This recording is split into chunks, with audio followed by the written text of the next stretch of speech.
prosesnya itu membutuhkan logika, suatu logika, maka kita bisa menggunakan PLSQL.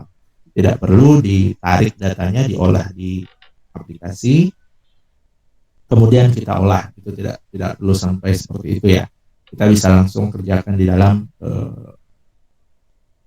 apa namanya, di dalam PLSQL atau di dalam database itu sendiri. Nah, kenapa kita menggunakan PLSQL juga sudah dijelaskan ya, karena PLSQL itu apa namanya, dalam proses kita tidak hanya bertemu dengan yang namanya query-query sederhana ya. Kadang-kadang kita butuh yang di dalamnya ada logika tertentu yang mengharuskan kita menerapkan konsep overflow, bukan overflow ya, konsep control flow ya, atau biasanya menggunakan if ya, percabangan, perulangan, dan kawan-kawannya tadi. Terus dalam hal demo awal kemarin sudah sudah dijelaskan bahwa di dalam penulisan PLSQL khususnya untuk yang anonymous block itu ada bagian-bagian yang harus kita pahami. Yang pertama yaitu bagian deklaratif, kemudian bagian executable, dan terakhir bagian exception. Nah, dari bagian-bagian tersebut ada yang sifatnya opsional dan ada yang sifatnya mandatory atau wajib. Nah, sekarang kita bahas dari sisi variabel dulu nih ya, variabel, kemudian nanti ada tipe data dan cara implementasinya seperti apa. Baik, nah dari variabel nanti akan kita bahas. Sebentar, saya ada info ya, nanti takut terlupa ya. Lebih baik saya sampaikan di awal. Insya Allah minggu depan kita sudah masuk offline ya, dan kelas kita itu di lab Jarkom kalau tidak salah ya. Jadi di kelas ini totalnya kalau yang saya lihat dari absensi itu ada 20 orang. Jadi saya kira tidak perlu dibagi menjadi 2, jadi bisa langsung masuk sekaligus ya. Karena masih maksimum itu 20, masih boleh ya. Jadi saya harapkan minggu depan sudah aktif di kampus dan tetap menjaga protokol kesehatan ya, pakai masker dan sebagainya. Ya, kita di lab Jarkom ya. Nanti bagi yang belum pernah ke lab, saya rasa sih sudah ya, karena rata-rata sudah gabung dengan squad kan, TIF squad. Jadi tahulah labnya yang mana gitu ya. Nanti di lab Jarkom, dan saya minta tolong ke Kosma untuk meminjam proyektor ke fakultas. Ya. Silakan nanti dikoordinasi saja untuk biasanya udah disediakan, mudah-mudahan cukup ya, karena dulu pernah ya nggak cukup ya, mudah-mudahan di semester ini cukup ya. Dengan mata kuliah kita sistem basis data, mungkin nanti Kosmanya harus meninggalkan KTM ya untuk sebagai syarat aja untuk peminjaman. Saya harapkan itu ya, mohon kepada Kosmanya nanti untuk minggu depan dipersiapkan proyektor ya. Dan setiap mahasiswa saya harapkan membawa laptop ya, karena kita nggak tahu di lab itu sudah diinstal atau belum, atau sudah diinstal ulang atau bagaimana, saya nggak tahu kondisi terakhir. Sementara bawa laptop aja dulu ya. Nanti kalau bisa digunakan yang ada di lab ya kita gunakan saja, kalau tidak kita bisa menggunakan laptop ya. Jadi saya harapkan bisa datang tepat waktu ya, supaya tidak molor waktunya. Baik, saya lanjutkan lagi ke variabel ya. Tapi ada yang mau ditanyakan dulu nggak sebelum kita lanjut ke sini? Nggak ada ya. Sudah paham ya, untuk minggu depan insya Allah kita kuliah offline. Oke, kita lanjutkan penggunaan variabel.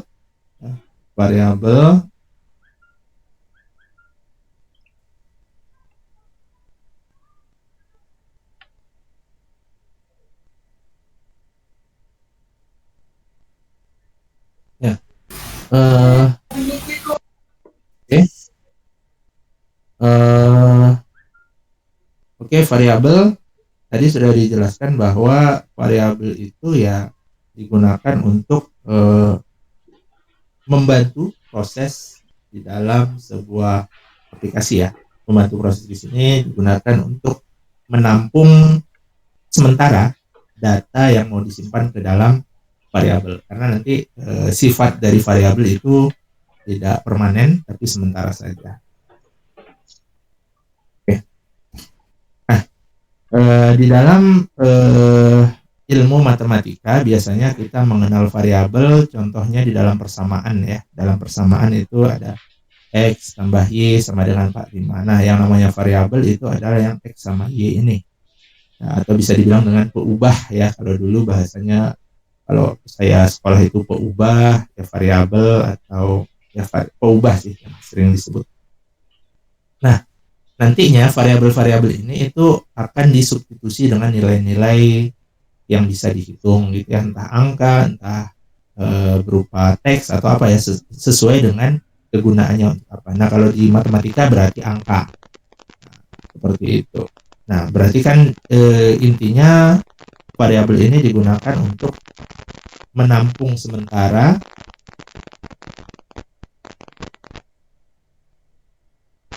dan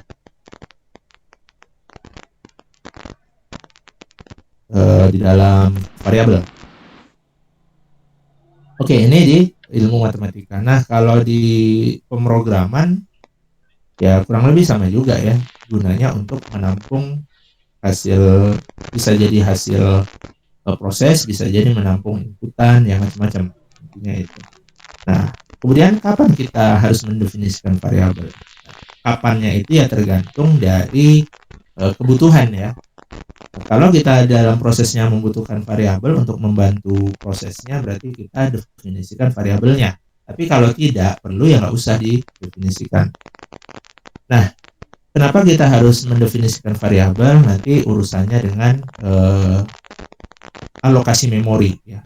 Alokasi memori itu nanti tujuannya agar aplikasi yang dibangun itu memiliki performansi yang lebih baik daripada tidak kita atur penggunaan variabel dan tipe datanya.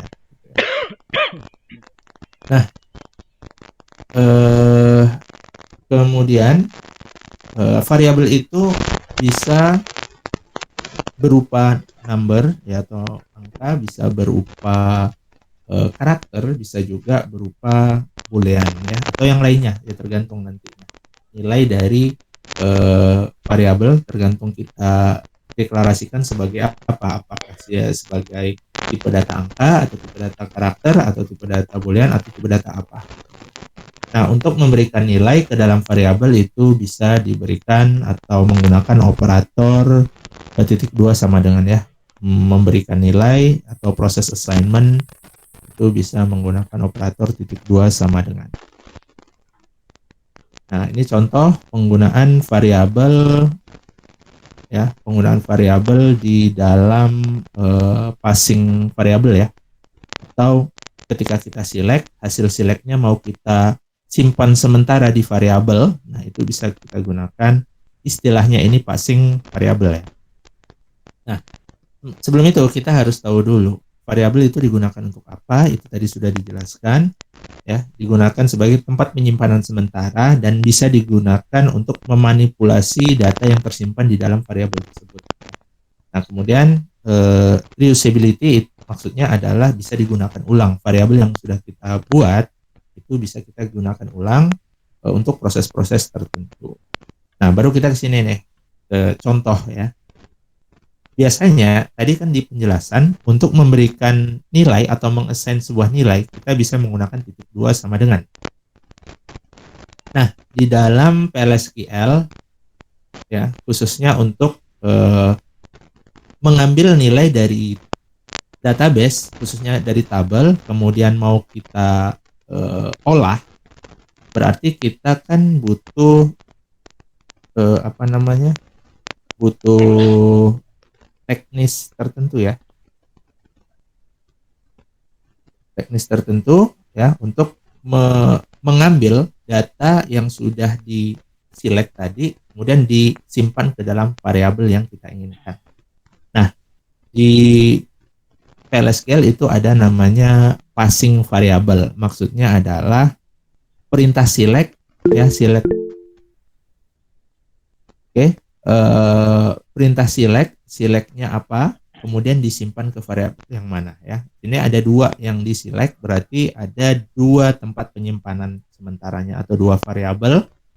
Yaitu yang pertama first name, ini hasilnya akan disimpan ke vempfname, dan department ID itu akan disimpan ke vempdepno. Ini gambaran awalnya mengenai passing variable. Nanti akan kita bahas lebih lanjut. Nah, kemudian bagaimana sih menghandle variabel? Gimana cara mendeklarasikan, menginisialisasikan, itu seperti apa? Di pertemuan sebelumnya kita sudah sudah mencoba ya bagaimana mendeklarasikan variabel, dan kalau menginisialisasi sepertinya sudah juga ya. Nah, di sini untuk variabel itu dideklarasikan di bagian deklaratif. Kita sudah tahu ya, sudah dijelaskan di pertemuan sebelumnya, dan inisialisasi nilai ini juga di bagian deklaratif ya. Setelah misalnya ya, minggu lalu kan sudah pernah dijelaskan, misalnya v message atau v pesan varchar 2 misalnya 10 dalam kurung ya, dalam kurung 10 itu kan baru deklarasi. Nah, kalau kita ingin menginisialisasi nilai, tinggal ditambahin titik 2 sama dengan misalnya isinya Budi atau siapa gitu ya, atau hello atau assalamualaikum, nah macam-macam ya. Itu namanya inisialisasi nilai variabel. Nah, kalau kita ingin mengassign atau memberikan nilai baru, mengupdate variabel yang ada, prosesnya itu nanti di execute ya, di bagian executable. Nah, variabel juga bisa digunakan sebagai passing atau sebagai parameter di dalam subprogram. Apa itu parameter? Kalau di subprogram nanti akan kita bahas lebih lanjut di materi subprogram, baik itu prosedur maupun function. Nah, kemudian assign to hold the output. Jadi variabel itu bisa digunakan untuk menampung sementara nilai yang akan menjadi output. Itu bisa digunakan variabel. Oke, ini semua variabel harus dideklarasikan di bagian deklaratif. Nah, itu wajib ya. Jadi di bagian deklaratif sebelum digunakan di bagian executable. Nah, kemudian gunanya kenapa harus dideklarasikan? Untuk mengalokasikan memori sebetulnya ya. Mengalokasikan memori dengan menentukan tipe datanya apa, kemudian namanya apa, itu supaya nanti waktu pemanggilannya juga mudah, intinya itu ya. Nah, kemudian kita juga bisa mendeklarasikan variabel di bagian deklaratif, bagian blok, subprogram atau package. Nanti ini pembahasannya udah beda lagi ya. Di subprogram itu bukan dideklar, tapi setelah kita melakukan create prosedur misalnya dan seterusnya, sebelum intinya dia sebelum executable ya, itu ditulis untuk variabelnya. Nah, ini sintaknya. Jadi kalau kita membuat variabel itu identifier ya, identifier, kemudian tipe data. Kalau dia berupa konstanta tinggal tambahin konstan, kalau tidak ya tidak usah ditulis, karena perlu diingat ini tanda siku ini merupakan sifat opsional ya. Jadi kalau memang ini tidak digunakan ya nggak usah ditulis. Tapi kalau dia bertindak sebagai konstanta, kita tuliskan ya. Berarti misalnya kalau identifiernya v nama atau vname, langsung karena vname itu bukan konstanta, langsung saja varchar 2 berapa gitu ya. Nah, kalau dia berupa konstanta dituliskan misalnya p konstan number, nah itu harus ditulis konstan. Nah, kemudian ada not null untuk memastikan bahwa variabel yang kita buat itu tidak boleh berisi nol ya, tidak boleh berisi nol. Dan kemudian kalau kita ingin memberikan nilai default, kita bisa memberikan inisialisasi nilai dengan cara memberikan nilai titik 2 sama dengan nilainya berapa, atau menggunakan default nilainya berapa. Jadi setelah tipe data not null atau tanpa not null ya, titik 2 sama dengan atau default nilainya. Nah, ini contoh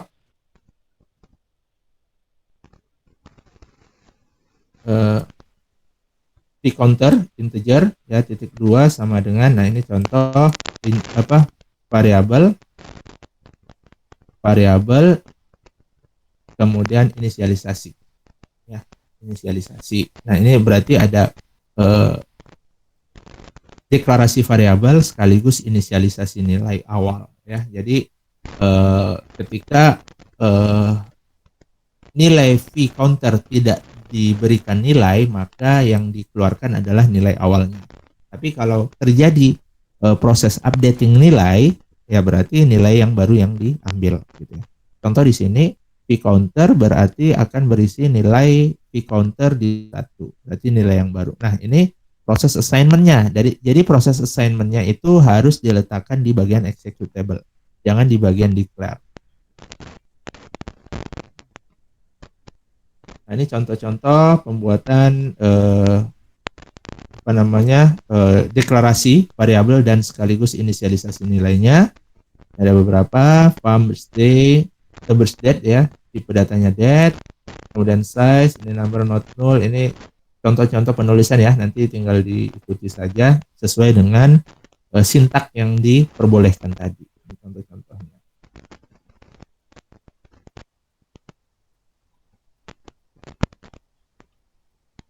Oke, berikutnya contoh di dalam PLSQL, blok PLSQL ini, misalnya kita deklarasikan nama variabelnya vMyName, tipe datanya varchar2, panjangnya 20.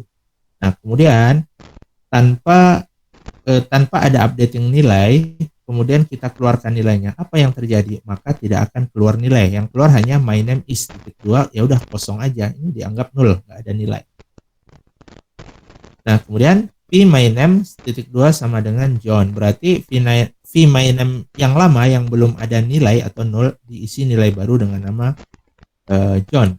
Nah, setelah itu dikeluarkan nilai terbaru, maka hasilnya akan muncul nanti John.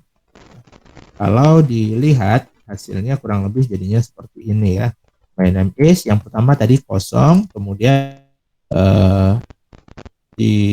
setelah diupdate nilainya menjadi MyName is John.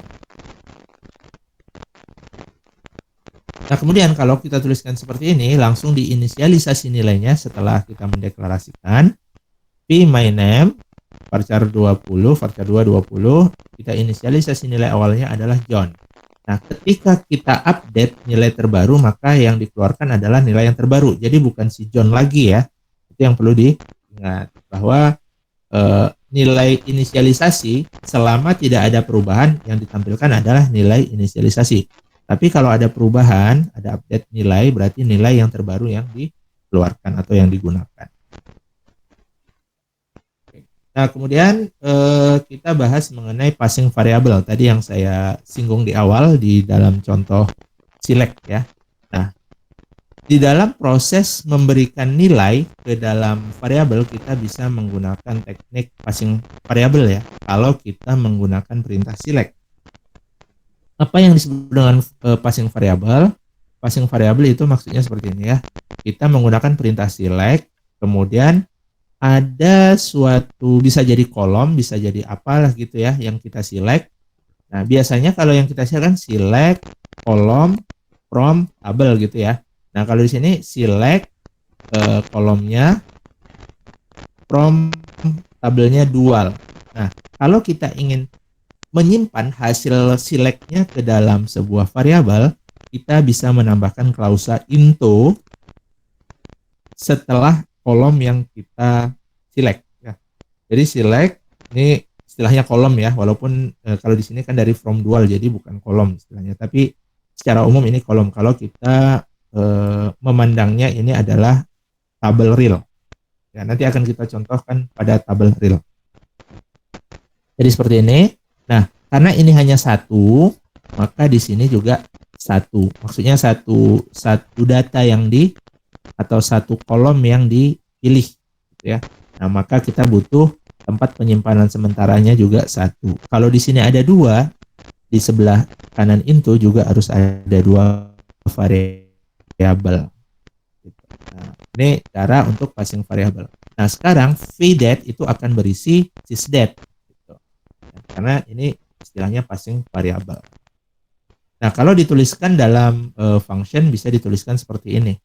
Nah, tapi secara detail itu tidak kita bahas sekarang. Kita bahas nanti di materinya tersendiri, yaitu di function, ya. Nah, intinya di sini kita harus memahami juga bahwa penulisan variabel itu bisa dijadikan sebagai apa namanya ya tadi ya, untuk menyimpan hasil yang akan di return atau dikeluarkan nantinya. Jadi seperti ini. Contohnya kita membuat fungsi dengan nama num karakter, kemudian ada parameternya pstring. Nah, ini kurang lebih sama dengan kita membuat metode di Java ya. Nama metodenya num karakter, gitulah kira-kira. Nah, kemudian parameter dari metode itu pstring ya, tipe datanya varchar. Nah, kemudian return integer, berarti return integer ya. Biasanya kalau di Java, kalau kita buat metode kan ada in num karakter gitu ya. Ini sama, cuma cara penulisannya aja berbeda ya, return integer. Nah, kemudian kita deklarasikan variabel enum karakter dengan tipe data integer, dan enum karakter itu kita jadikan sebagai variabel sebagai parameter ya di dalam query select. Jadi digunakan untuk menampung panjang dari parameter yang dikirimkan nantinya. Nah, hasilnya ini itu akan dikeluarkan atau di return hasilnya. Berarti berapa panjang yang di sini itu akan disimpan di dalam enum karakter.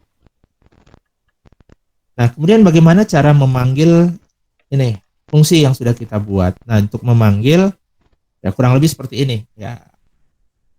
Anggap saja betul dulu ya, karena pembahasan detailnya nanti. Ya harusnya memang betul ya, tapi anggap saja sudah paham dulu ya, karena kalau ditanyakan sekarang nanti pembahasannya jauh ke materi yang sudah akan kita bahas nanti. Jadi yang pertama itu mendeklarasikan variabel. Nah, integer, kenapa integer? Karena rencana kita ini akan kita jadikan sebagai tempat menampung hasil proses fungsi num karakter. Ya, fungsi num karakter tadi kan digunakan untuk menghitung panjang karakter. Nah, argumen yang dimasukkan ke dalam num karakter itu Oracle Corporation. Nah, jadi fungsi tadi digunakan untuk menghitung Oracle. Nah, karena inputannya Oracle ya, Oracle Corporation, berarti akan dihitung berapa sih panjang Oracle Corporation. Kalau dihitung ini sekitar 18 karakter ya. 18 karakter. Maka nanti outputnya ya sesuai dengan hasil dari fungsi yang sudah kita buat tadi. Oke, kira-kira seperti itu gambaran variabel ya, kurang lebih sama ya dengan bahasa lain juga seperti itu. Sebelum kita lanjut, ada yang mau ditanyakan dulu? Silakan.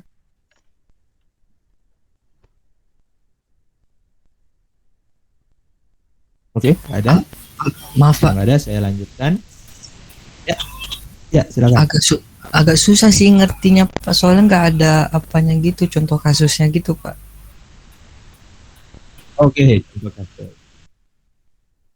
Nah, ini contoh kasus. Nah, ini variabel secara umum ya, biasa aja variabel. Misalnya, ini saya langsung contohkan di sini aja. Ini ya, variabel. Ini deklarasi variabel. Nanti outputnya di bawah. Deklarasi variabel, misalnya V nilai X. Tipe datanya adalah number, panjang atau digitnya itu 3. Ya, 3 digit. Begitu juga dengan Y. Nah, kemudian kita assign nilai ke dalam V nilai X. Isinya 4. dan nilai Y isinya 6. Nah, kemudian mau kita keluarkan nih, ada operasi penambahan. Nilai X ditambah nilai Y. Maka nanti keluarnya adalah 4 ditambah 6. Ini di bagian ini, outputnya adalah 10. Nah, ini maksud dari variabel digunakan untuk sebagai tempat penyimpanan sementara. Ya, itu yang pertama. Ini secara umum ya, deklarasi variabel dan penggunaannya secara umum. Nah, di dalam PLSQL itu ada yang tadi disebut adalah passing variabel ya, passing variabel sebagai parameter. Nah, kalau dia sebagai parameter ya, di dalam passing variabel, dicontohkan seperti ini. Kita tidak menggunakan proses assignment nilai atau proses assign nilai ke dalam variabel.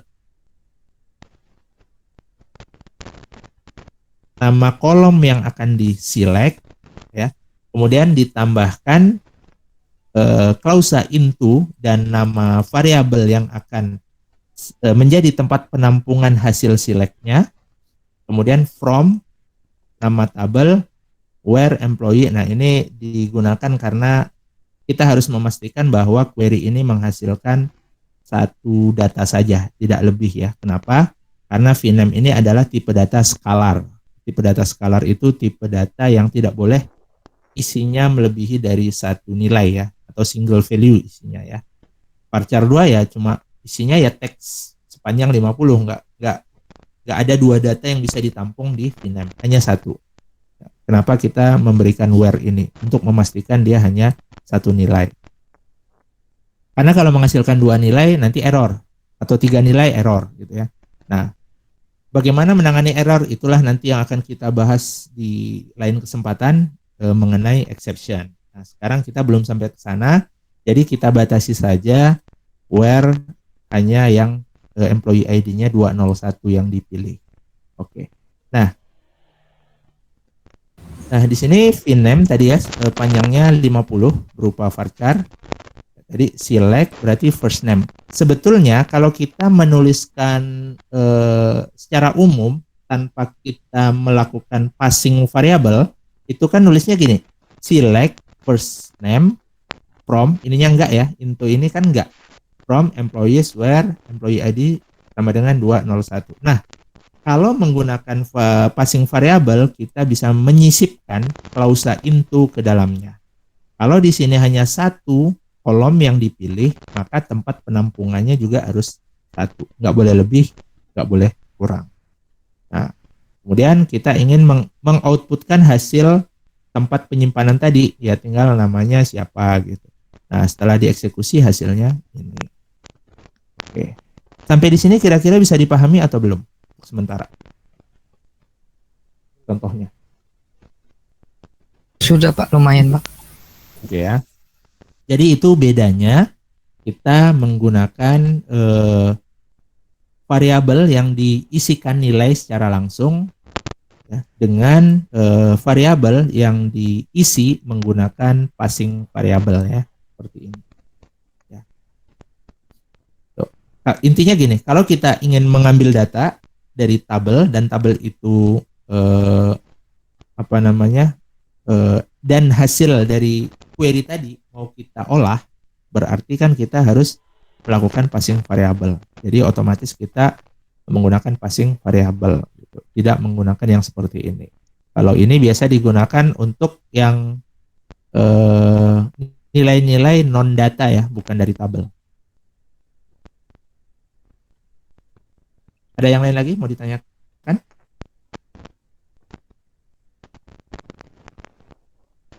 Tidak ada?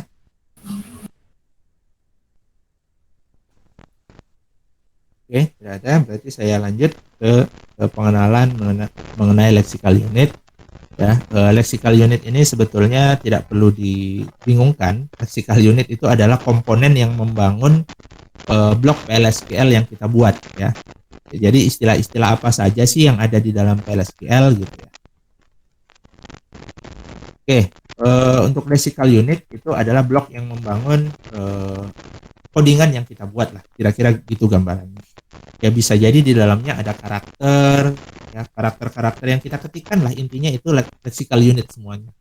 baik itu variabel, baik codingan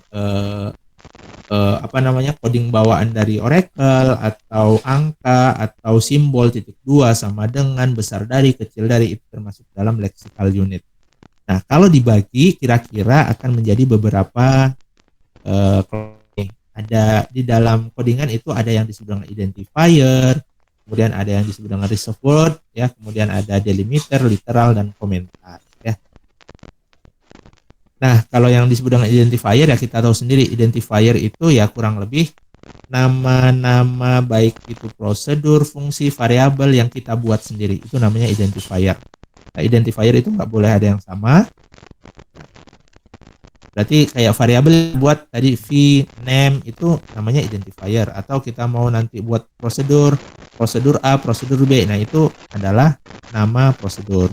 Itu namanya identifier, ya. Seluruh nama yang kita buat sendiri itu namanya identifier. Ini contohnya. Ini contoh identifier ya, yang ada highlight warna-warna, ada print date, ini termasuk dari identifier. Bidet, ya, kemudian tucar. Kenapa tucar itu adalah termasuk identifier? Karena sebetulnya tucar ini adalah nama fungsi, sysdate juga nama fungsi, ya. Kemudian ini ada package atau paket, ya, ini ada prosedur. Nah, kalau disimpulkan di dalam codingan ini, di dalamnya ada variabel, ada package yang ini ya, ada prosedur ini.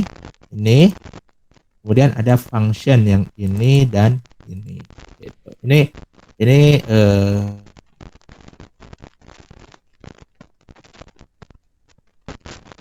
nah, ada aturan dalam kita membuat identifier, ya. Identifier atau nama-nama yang kita gunakan atau kita buat nantinya tidak boleh melebihi 30 karakter. Misalnya kita mau buat nama variabel tertentu, itu tidak boleh lebih dari 30 karakter.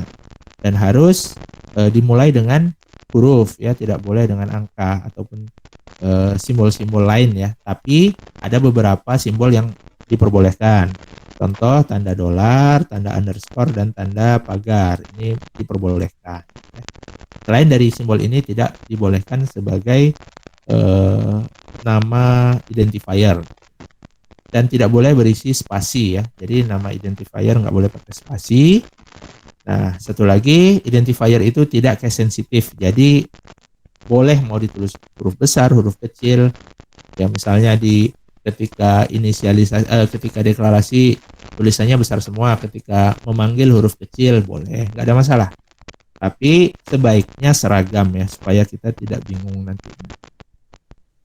Intinya dalam membuat identifier kita ya juga harus hati-hati, gitu aja. Ya, jangan sampai salah gitu, ya. Nah, sebetulnya idealnya dalam menulis variabel kita sesuai kegunaannya itu apa, ya. Variabel itu untuk apa sih? Nah, kita buat namanya sesuai dengan kegunaannya. Misalnya kita akan membuat variabel yang digunakan untuk menampung nama, ya. Ada baiknya kita tulis ya variabelnya misalnya v nama. Jangan kita tulis vn gitu aja. N itu apa gitu, ya. N itu bisa jadi nomor, nama, ya, macam-macam. Ya, untuk mungkin sebagai programmer kita aja yang bisa membacanya. Orang lain itu akan bingung ini apa N, ya. Gitu. Atau biasanya yang sering tuh A, B, C gitu, ya. In A, in B, in C kalau di bahasa pemrograman Java kan gitu kan. Itu tidak disarankan, ya.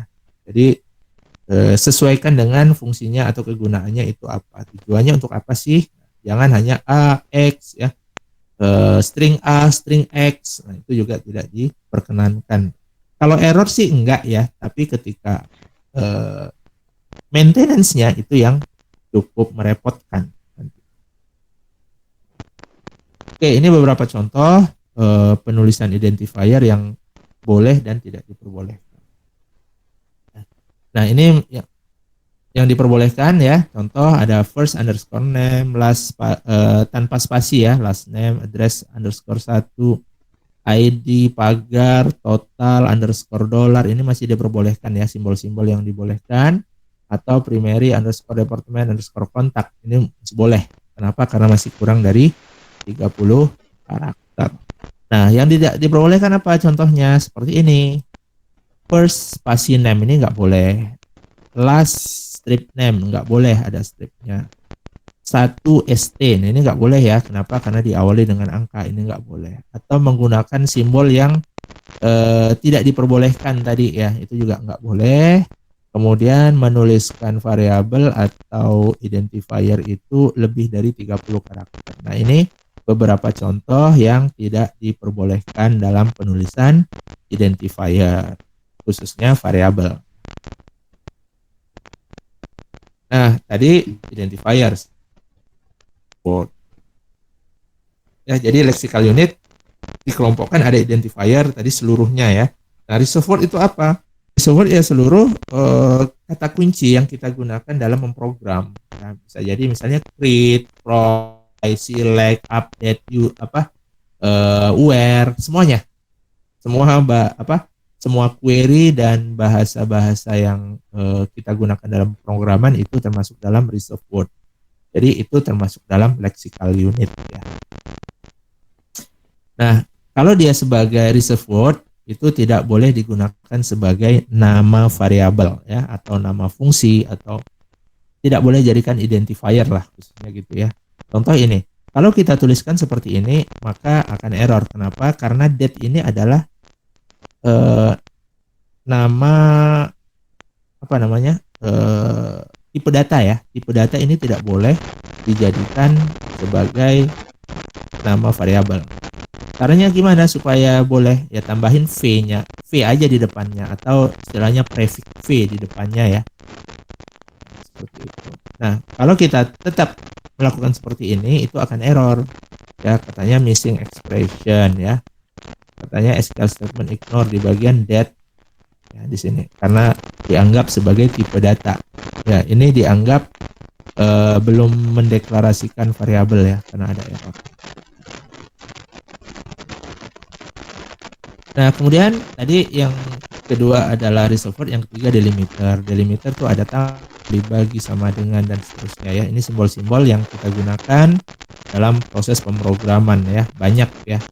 Ya, tidak sama dengan, ada concatenation, ada komentar ya, satu baris, ada komentar beberapa baris, ada eksponen, ada titik dua sama dengan.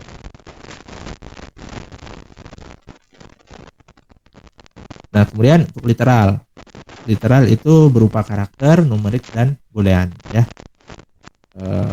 Ini yang kita lihat ada karakter berarti seluruh karakter yang bisa kita definisikan termasuk di dalamnya ya. Bisa jadi ada huruf berbentuk angka tapi dia maksudnya masih dalam bentuk karakter ya, di dalam tanda petik.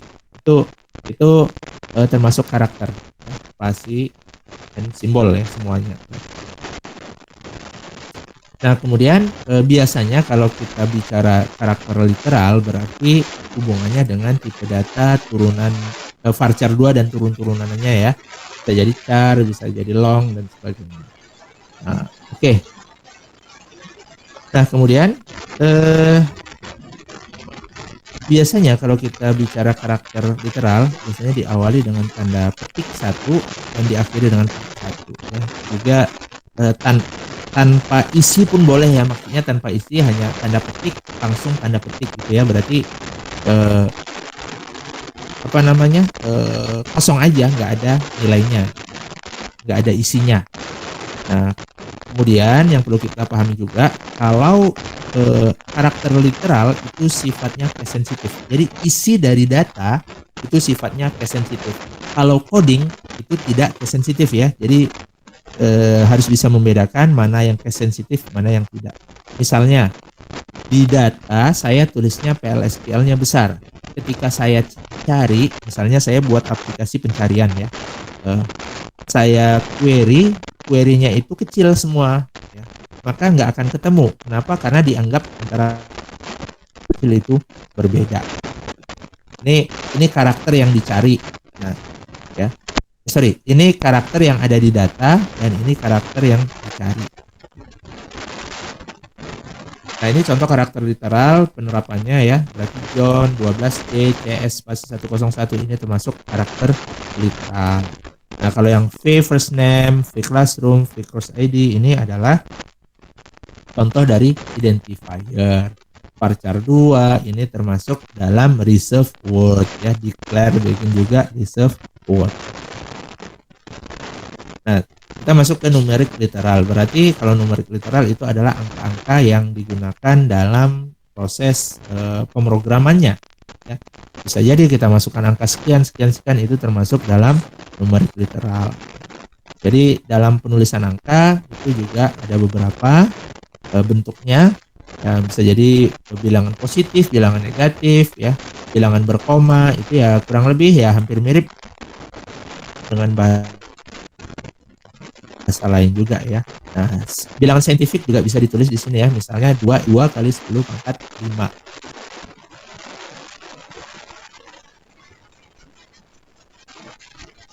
Nah, kemudian ini contohnya ya, penerapan numerik literal.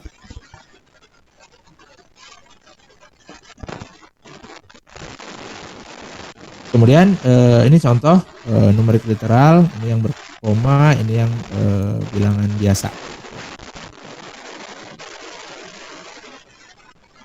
Kemudian ini ada boolean ya, boolean literal itu digunakan ya hanya false, true, sama null. Biasanya kalau yang sudah kita pelajari di semester sebelumnya ya, kalau kita belajar bahasa pemrograman itu biasanya hanya false sama true. Nah, sekarang ada tambahan null karena di database biasanya kemungkinan ada null di situ. Saya kira nggak terlalu sulit ya memahami lexical unit. Ya, kemudian ada komentar.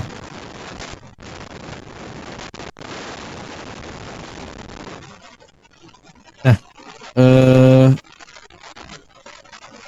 komentar ini disarankan ya dalam membuat aplikasi apapun itu ya, mau PLSQL atau bahasa lain, itu disarankan atau istilahnya sunnah muakkad gitu ya. Nah, ini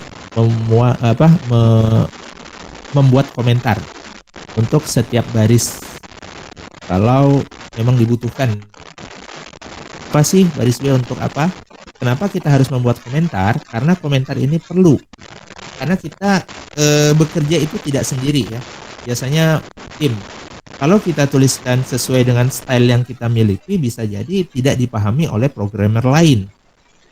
Cara komunikasinya gimana? Kita buat komentar di dalam codingan tadi. Itu salah satu cara untuk memudahkan kita memaintain ya. Ketika ada error, kita tahu di bagian ini errornya, ternyata proses ini yang bermasalah. Kita tahu ini prosesnya untuk apa, karena dari komentarnya tadi terlihat ya. Nah, komentar itu bisa dituliskan dengan, kalau hanya satu baris bisa dituliskan dengan diawali double dash ya, double strip ya. Kalau lebih dari satu baris itu bisa menggunakan slash bintang dan bintang diakhiri bintang slash. Oke, nah ini saya kira tidak terlalu sulit juga memahami komentar. Oke, kira-kira seperti itu mengenai gambaran lexical unit ya. Selanjutnya saya lanjut saja dulu ya. Nah, itu tadi hanya pembahasan pengenalan apa yang menyusun dari PLSQL. Nah, kemudian kita coba mengenali tipe data yang ada di dalam PLSQL. Nah, di dalam PLSQL itu ada yang namanya tipe data. Nah, tipe data itu bisa macam-macam. Ada yang sifatnya tipe data skalar, ada komposit, ada LOB, reference, dan kalau objek ini nggak kita bahas ya, karena objek ini di beberapa bahasa aja yang bisa. Ya, seperti Java kita bisa membuat objek, tapi kalau di PLSQL karena sifatnya masih semi object oriented, jadi tidak ada beberapa mungkin tidak bisa dilakukan. Nah, oke. Yang pertama skalar ya. Kita akan lebih banyak membahas skalar dan komposit ya nantinya. Untuk yang LOB itu jarang kita gunakan. Ya, bahkan tidak, kalau saya sih tidak menyarankan menggunakan LOB, karena LOB istilahnya ini kita bisa menyimpan file di dalam database gitu ya. Nah, kalau kita menyimpan file yang kecil-kecil sih oke ya. Tapi kalau udah bermega-mega kita simpan ke database, ketika nanti kita query itu yang bermasalah sebetulnya, makanya tidak disarankan. Oke, untuk scalar, apa itu tipe data scalar? Intinya tipe data scalar itu untuk yang single value, yang tadi ya, hanya bisa menampung sebuah nilai. Ya, tidak bisa melebihi satu nilai. Misalnya ada 2 data disimpan ke dalam satu tipe data scalar, itu nggak bisa. Yang kedua komposit. Nah, ini bedanya dengan komposit. Kalau komposit itu bisa menyimpan lebih dari satu data. Ya. Apa contohnya? Misalnya kita ingin menampung satu data, datanya itu bisa jadi berisi nama apa? First name, last name, hire date, itu kan banyak data ya. Itu bisa kita simpan dalam satu variabel yang bertipe data komposit. Nah, nanti kita lihat dulu satu persatu. Nah, untuk tipe data scalar itu sama dengan bahasa lain sebetulnya ya. Bahasa lainnya itu seperti Java atau C atau yang lainnya, ya bisa disebut dengan tipe data primitif ya, karena hanya bisa menampung satu nilai saja. Contohnya tipe data karakter, tipe data number, date, dan boolean. Nah, contohnya di sini. Untuk yang tipe data karakter itu ada, kalau di ini khusus di Oracle ya, bisa char, varchar 2, dan long. Kalau di MySQL itu ada lebih banyak lagi. Ada char, varchar, ada text, dan lain-lain ya. Itu nanti silakan dipelajari aja kalau di bahasa yang lain ya. Nah, kalau untuk number itu untuk numerik ya, ada number, tipe datanya ada PLS integer. Nah, kemudian untuk yang date itu ada date time, timestamp, dan timestamp with time zone. Oke, kita bahas satu persatu. Nah, pertama char. Ya, char itu tipe data karakter yang fixed length. Jadi ukurannya tetap ya. Kalau kita tetapkan panjang datanya itu 10, maka mau diisi mau enggak dialokasikan 10 karakter. Ya, itu maksud dari char. Berbeda dengan varchar. Kalau varchar itu sifatnya fleksibel ya. Kalau kita tetapkan misalnya 10, tapi kita gunakan hanya 3, maka dia akan menyesuaikan dengan data yang ada. Ya, seperti itu. Untuk ukuran maksimum bisa sama ya. Tinggal kita pilih. Yang sering orang menggunakan yang ini. Yang char biasanya digunakan kalau dia hanya memang untuk satu karakter aja ya. Satu karakter itu ya bisa jadi seperti ini. Untuk jenis kelamin itu biasanya L atau P gitu aja. Laki-laki atau perempuan ya, L atau P gitu. Itu contoh. Nah, kemudian ada tipe data long. Nah, perlu diperhatikan juga long di PLSQL ini berbeda dengan long yang ada di Java ya. Kalau di Java longnya itu untuk angka, atau long itu integer 64 kalau di Java. Kalau yang integer 32 itu int biasa. Nah, kalau di PLSQL long ini untuk tipe data teks, tetapi teks yang hampir ya maksimal itu 2 GB itu bisa menggunakan long. Tapi ini jarang digunakan, kenapa? Karena kayaknya agak apa ya, menuliskan teks itu sepertinya jarang orang menuliskan teks itu hingga sampai 2 GB itu kayaknya agak mustahil ya, bukan mustahil sih, apa namanya, nggak pernah orang nulis teks itu dalam satu data itu sampai 2 GB. Cari aja lah kalau memang ada ya teks sampai 2 GB, nulis ya, nulis teks, bukan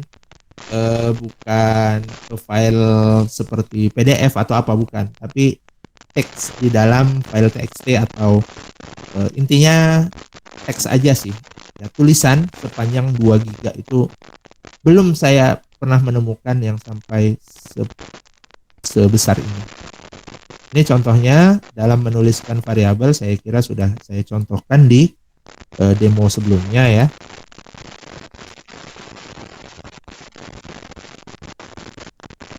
Kemudian number ya, tipe data number. Tipe data number ini ya untuk angka ya. Kalau kita tuliskan tipe datanya hanya number, berarti dia menampung tipe data float sepanjang dari 1 kali 10 pangkat min 130 sampai 10 kali 10 pangkat 125. Ya hitung aja lah berapa panjangnya ya. Nah, kalau kita berikan batasan, ini ada precision sama scale, berarti kita batasi nih berapa digit, berapa angka di belakang koma gitu ya. Nah, kemudian kalau tidak kita berikan angka di belakang koma, berarti kan otomatis tipe datanya adalah integer ya. Jadi kalau kita mau nuliskan angka-angka yang bertipe data integer atau bilangan bulat, itu bisa kita gunakan number, kemudian tuliskan berapa digit. Kemudian ada PLS integer, juga integer tapi dengan storage yang lebih kecil ya. Atau kalau bisa kita analogikan di bahasa lain itu ya kurang lebih seperti byte ya. Byte itu kan 8 bit ya. 8 bit itu ya kurang lebih 255 ya. Kurang lebih hampir mirip seperti itu.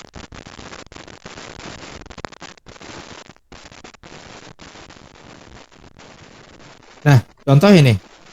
P salary number 8,2. Berarti kita mendeklarasikan variabel V salary dengan panjang digitnya itu 8 digit. Maksimum ya 8 digit dan 2 angka di belakang koma. Nah, ini masih bisa ditampung. Kenapa? Karena hanya baru 6 digit dan 2 angka di belakang koma.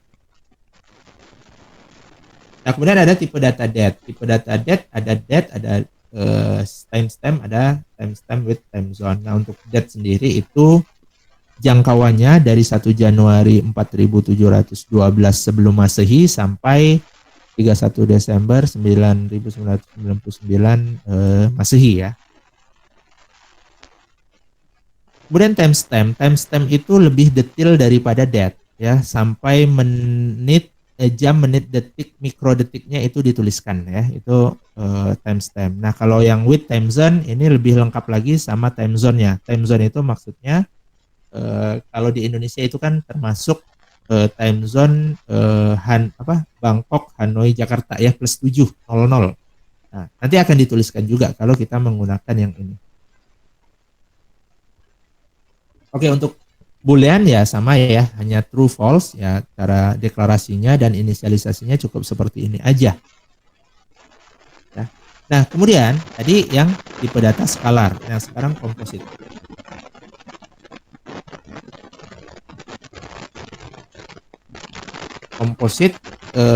Komposit itu ada record, table, sama V-array. Nah, dalam tipe data komposit, contoh implementasinya seperti ini ya. Misalnya kita membuat PEMP record ya namanya, kemudian tipe datanya employees percent row type. Ini maksudnya PEMP record itu tipe datanya sama dengan satu baris data di dalam tabel employees. Di satu baris data itu ada apa aja? Bisa jadi berarti ada employee ID, ada first name, ada last name, ada hire date, ada apa lagi, ada salary, ada macam-macam lah. Nah, itu semuanya bisa ditampung di PEMP record. Itu maksud dari data tipe data komposit, bisa menampung banyak nilai ya. Nah, ini cara mendeklarasikannya. Berarti otomatis PEMP record itu tipe datanya itu sama dengan tipe data di tabel employees gitu ya. PEMP record, nah ini cara memanggilnya. Misalnya kita hanya butuh first name-nya saja, ya udah panggil aja PEMP record.firstname. Nah, ini pembahasannya nanti ya. Yang lebih detailnya nanti, ini hanya cukup diketahui aja di awal bahwa ada tipe data komposit.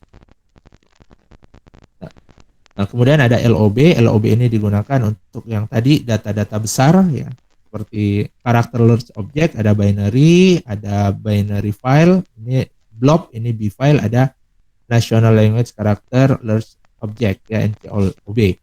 Ya, kalau kita gambarkan kurang lebih seperti ini ya. CLOB ini yang karakter tadi, misalnya file PDF, file Word, apalagi file Excel, itu bisa kita simpan ke dalam database. Tipe datanya itu CLOB, tapi ini tidak disarankan ya. Kalau saya sih tidak menyarankan menyimpan file-file langsung ke dalam database secara fisik ya, itu tidak disarankan. Yang saya sarankan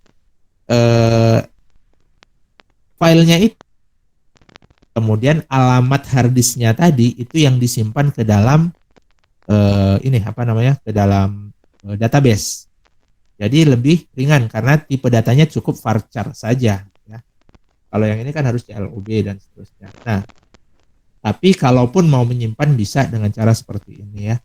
CLOB untuk yang dokumen-dokumen tadi. Ya. Kemudian kalau foto itu bisa kita gunakan BLOB atau blob. Nah, kalau yang lebih besar lagi itu seperti video dan sebagainya, itu bisa kita gunakan tipe data B-file. Nah, untuk karakter-karakter khusus, simbol-simbol khusus seperti seperti karakter bahasa-bahasa Cina gitu ya, atau Jepang, kanji gitu kan butuh karakter khusus nih. Nah, itu bisa disimpan dalam tipe data NCLOB. Oke, kira-kira seperti itu. Saya lanjutkan dulu ya. Kita langsung menggunakan scalar, tipe data scalar. Kita sudah tahulah cara mendeklarasikannya tadi udah beberapa kali dicontohkan ya di awal. Nah, ini caranya kalau dia konstanta, caranya ya dibuat konstan, kemudian tipe data berapa digit, kemudian dalam digit itu berapa angka di belakang koma. Nah, karena dia konstan, langsung saja kita tetapkan, kan nggak akan berubah. Ya, nggak akan berubah menjadi 10,25 ya. Maka kita bisa langsung tetapkan bahwa ini adalah 3 digit, 2 angka di belakang koma. Nah, berikutnya tipe data det. Tipe data det seperti ini ya. Oke, tipe data det. Nah, di sini det itu ada tanggal, bulan, tahun. Oke. Nah, untuk det ada det, tipe datanya timestamp, ada timestamp with time zone. Hasilnya seperti apa? Coba kita lihat di contoh ini. Ini sudah saya buat sebelumnya. Oke. Nah, oke. Nah, ini sekarang kita bermain tipe data skalar dulu ya. Tipe data skalar. Nah, tadi ini sudah dicontohkan. Ini walaupun ini yang diambil adalah 2 kolom, tapi 2 kolom ini disatukan. Ini masih dihitung satu ya. Into vname, berarti hasilnya proses ini akan disimpan di variabel vname. Ya, ini masih yang passing variabel ya. Saya kira sudah dijelaskan di sebelumnya sini. Nah, oke. Saya masuk ke yang tipe data tanggal.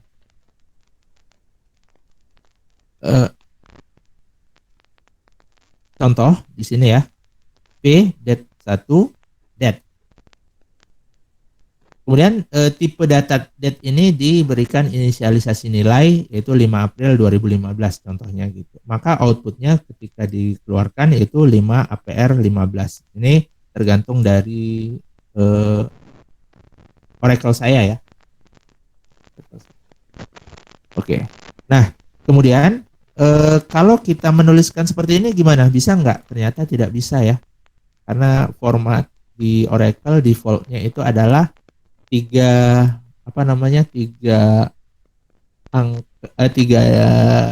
karakter ya, 3 karakter bulan dalam bahasa Inggris. Jadi kalau seperti ini tidak bisa kita gunakan, error nantinya.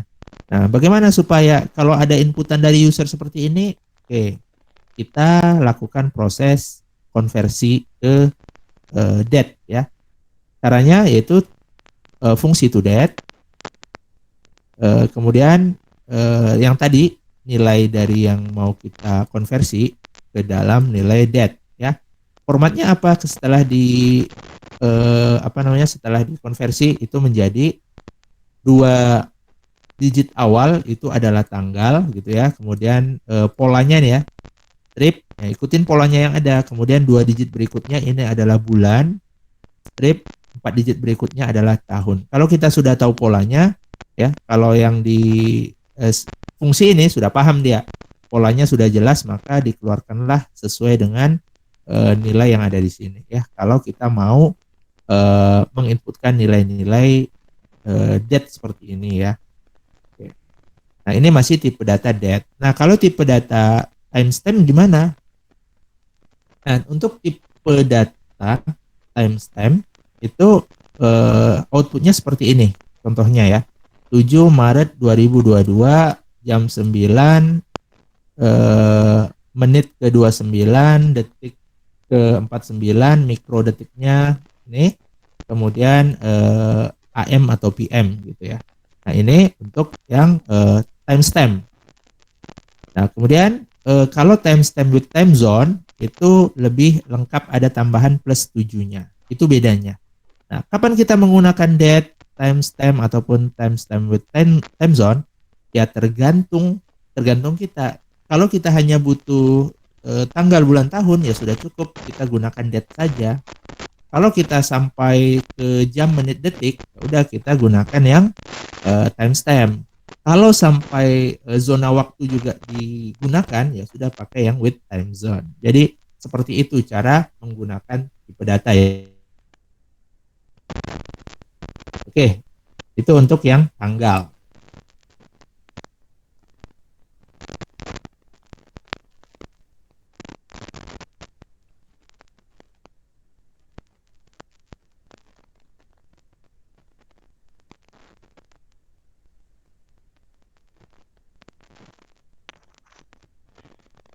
Nah, kemudian untuk boolean saya kira sih tidak terlalu rumit ya. Untuk if-nya ini contoh, ada deklarasi variabel v valid 1, tipe datanya boolean, nilai inisialisasinya adalah true ya. Kemudian yang kedua, ini boolean juga, tidak ada. Nah, yang ketiga, nilai inisialisasinya adalah false dan tidak boleh berisi null. Jadi jangan sampai di bawah nanti v valid 3.2 sama dengan null gitu, nggak boleh ya, karena di sini sudah dibatasi dengan null.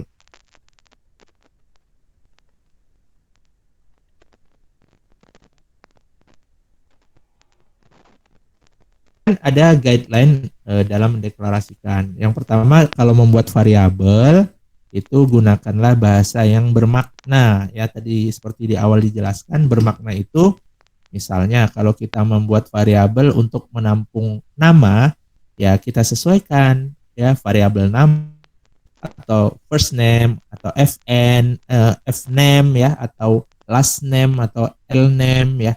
Seperti itulah, pokoknya memiliki makna. Kemudian mengikuti penamaan yang sudah disepakati bersama. Ya, misalnya kita gunakan prefix v ya. Prefix di awalnya v untuk menyatakan dia sebuah variabel, atau konstanta dengan variabel prefix c ya untuk menyatakan konstanta, atau p di awal seperti di contoh di awal tadi yang ada parameter ya, p string gitu ya, itu untuk penamaan parameter. Nah, yang seperti itu harus kita ikuti, walaupun kalau melanggarnya.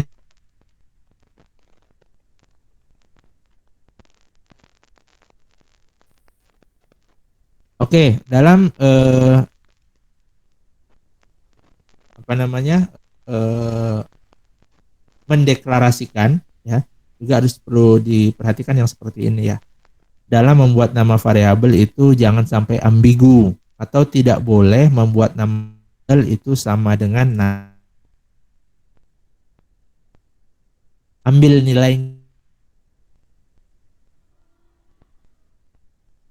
Misalnya di kolom first name. Nah, kalau kita mau membuat variabel, jangan sampai sama juga. Supaya berbeda, tadilah gunakan yang diawali dengan prefix v misalnya gitu ya. Kalau seperti kan menyebabkan error karena bingung. Setelah into ini, first name ini apakah variabel atau first name nama kolom. Nah, makanya ini kalau diproses, nah, ini harus dihindari pembuatan nama variabel seperti ini.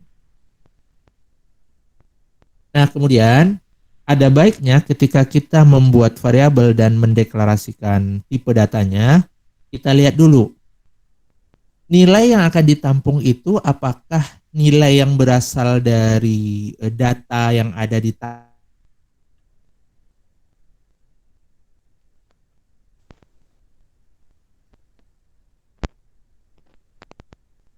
sebaiknya kita menuliskan tipe datanya itu disesuaikan dengan variabel yang ada.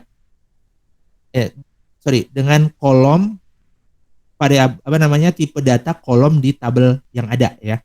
Misalnya gini nih. Kita membuat variabel v first name. Ini digunakan untuk menampung, ya ini maksudnya first name nih, salah tulis ya kayaknya. Kita ingin menampung nilai first name yang ada di tabel employees, mau kita tampung di variabel yang kita buat.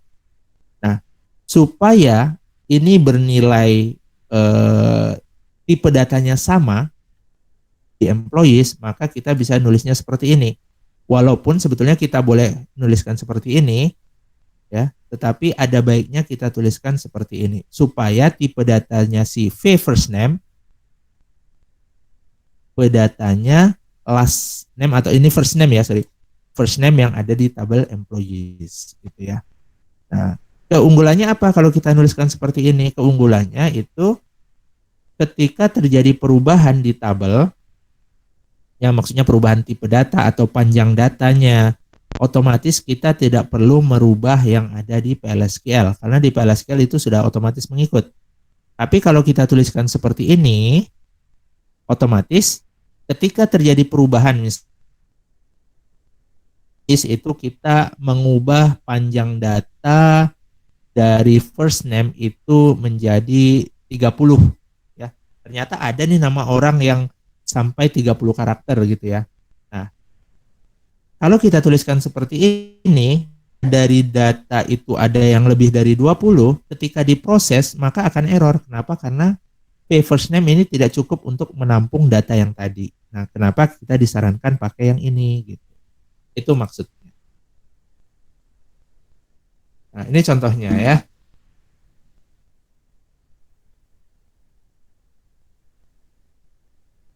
Bilang salah enggak ya? Tapi ada baiknya kita tuliskan seperti ini. Kenapa? Karena kita lakukan proses select ke database. Berarti kita ingin menampung data dari tabel. Kita tuliskan seperti ini. Nah, tadi keunggulannya kita sudah tahu. Ya, dengan cara seperti ini kita bisa menghindari error. Tadi sudah dijelaskan kenapa kemungkinan error itu terjadi, sudah dijelaskan ya, dan kita tidak perlu mengubah coding yang ada atau deklarasi variabel yang ada di PLSQL tadi karena otomatis mengikuti yang ada di tabel ya. Nah, dalam pembuatannya kita bisa mengikuti sintak ini ya, identifier, nama tabel, titik, nama kolom. Mau merujuk ke variabel lain tipe datanya dan percent type. Ini contohnya. Ini contoh yang pertama tadi kalau kita ingin membuat tipe data supaya sama dengan yang ada di dalam tabel. Ya. Nah, misalnya kita buat V first name supaya sama dengan tipe data yang ada di kolom first name di tabel employees, kita bisa tuliskan seperti ini. Nah, kemudian kita ambil supaya kita deklarasikan supaya sama dengan salary yang ada di tabel employees. Nah, seperti ini ya. Nah, kemudian kita ingin membuat variabel baru dengan nama v old salary. Nah, kita ingin bahwa v old salary ini memiliki tipe data yang sama dengan salary. Kita bisa menuliskannya, panggil saja nama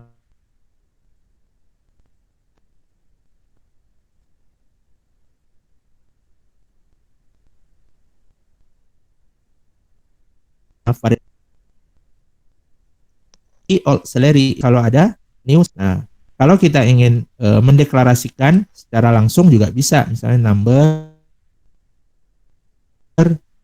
ya, itu ingin datanya dengan v balance ya, tinggal tulis aja identifier sebelumnya v balance percent type, otomatis v main balance itu tipe datanya itu sama dengan v balance gitu ya. Ini cara penulisan supaya menghindari error tadi. Nah, ketika kita merubah tipe data di sini, maka sampai ke bawah juga ikut berubah. Gitu. Ya. Misalnya sini saya, nah, otomatis fee main balance juga ikut berubah menjadi number 15. Itu salah satu teknik supaya menghindari error ya. Oke, keuntungannya tadi sudah di seperti itu. Oke, saya kira contohnya ini ya. Nah, contoh pendeklarasi underscore fn, saya ingin mendeklarasikan variabel fn itu atau first name itu sama dengan first name yang ada di tabel employees. Ya, first name yang ada di tabel employees itu kalau tidak salah saya varchar berapa gitu ya, varchar 20 atau 30. Nah, ketika kita proses seleksi ya, ini enaknya nanti ya, otomatis mau tipe datanya berubah pun nggak ada masalah. Tapi ketika kita nulisnya langsung varchar berapa, ketika ada perubahan di kolom first name, nanti akan kemungkinan akan terjadi masalah ketika proses seleksinya ya. Jadi kurang lebih seperti itu gambaran mengenai cara mendeklarasikan variabel dan tipe datanya ya. Kira-kira ada yang mau ditanyakan dari yang sudah dijelaskan tadi? Silakan.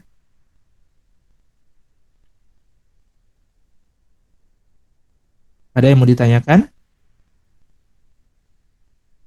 Enggak, Pak. Ya, oke. Saya kira untuk sementara seperti itu dulu, dan yang belum menampilkan kameranya tolong ditampilkan. Ya, saya mau screenshot yang hadir hari ini.